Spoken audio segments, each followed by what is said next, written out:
पहलगाम आतंकी हमले के बाद भारत और पाकिस्तान के बीच तनाव की स्थिति बन गई है। वहीं डिफेंस कॉरिडोर सरोजनी नगर लखनऊ में ब्रह्मोस मिसाइल की फैक्ट्री तैयार है। मैन्युफैक्चरिंग प्लांट का काम पूरा हो चुका है और अब रक्षा मंत्री राजनाथ सिंह साथ ही मुख्यमंत्री योगी आदित्यनाथ ब्रह्मोस फैक्ट्री का उद्घाटन 11 मई को करेंगे। इसके साथ ही प्लांट से मिसाइल का उत्पादन शुरू हो जाएगा। इस मिसाइल को DRDO और रूस की कंपनी ने साथ मिलकर तैयार किया है। सूत्रों के मुताबिक इस प्लांट में रक्षा संबंधी तकनीक पर विशेष फोकस रहेगा।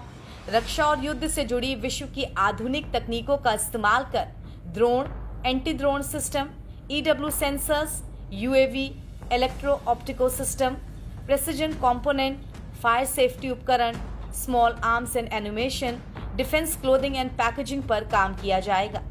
लखनऊ में शुरू होने वाले ब्रह्मोस मिसाइल के प्लांट से अगले 5 से 6 वर्षों में 10 करोड़ का निवेश आने की उम्मीद है। इस मेगा कॉम्प्लेक्स से 10 से 12 हजार लोगों को रोजगार भी मिलेगा। इसके अलावा ये परियोजना यूपी को रक्षा उत्पादन के क्षेत्र में एक प्रमुख केंद्र के रूप में स्थापित कर देगी।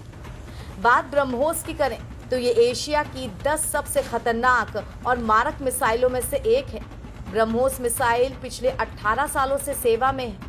नेवी, एयरफोर्स और थल सेना के पास ब्रह्मोस की ताकत है। इसमें 200 से अधिक मिश्र धातु, एल्युमिनियम, टाइटेनियम, 13 तरह की रबड़, 50 से 60 तरीके के ल्यूब्रिकेंट सहित 1000 से ज्यादा छोटे बड़े पुर्जों का इस्तेमाल होता है। इसका उत्पादन MSME कर रहे हैं। इस सुपरसोनिक मिसाइल को युद्धपोत, पनडुब्बी, लड़ाकू विमान और जमीन सभी जगह से लॉन्च किया जा सकता है।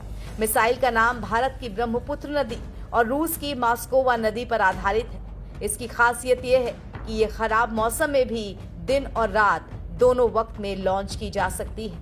ये रूस की P-800 ओनिक्स क्रूज मिसाइल की टेक्निक पर आधारित है।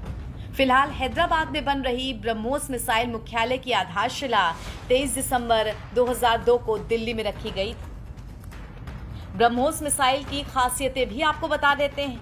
मौजूदा ब्रह्मोस मिसाइल की मारक क्षमता 290 किलोमीटर है।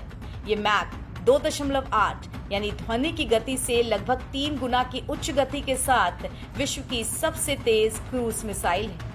1 मार्च 2017 को ब्रह्मोस के लंबी दूरी तक मार करने वाले पहले संस्करण का परीक्षण हुआ था।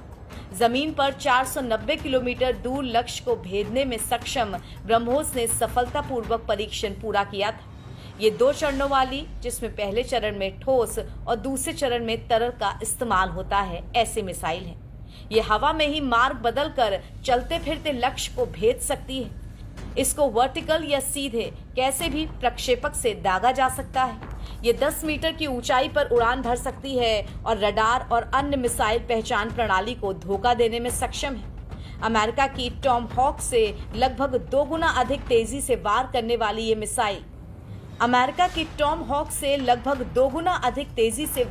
वाली ये मिसाइल हवा को खींचकर रैमजेट तकनीक से ऊर्जा प्राप्त करती है।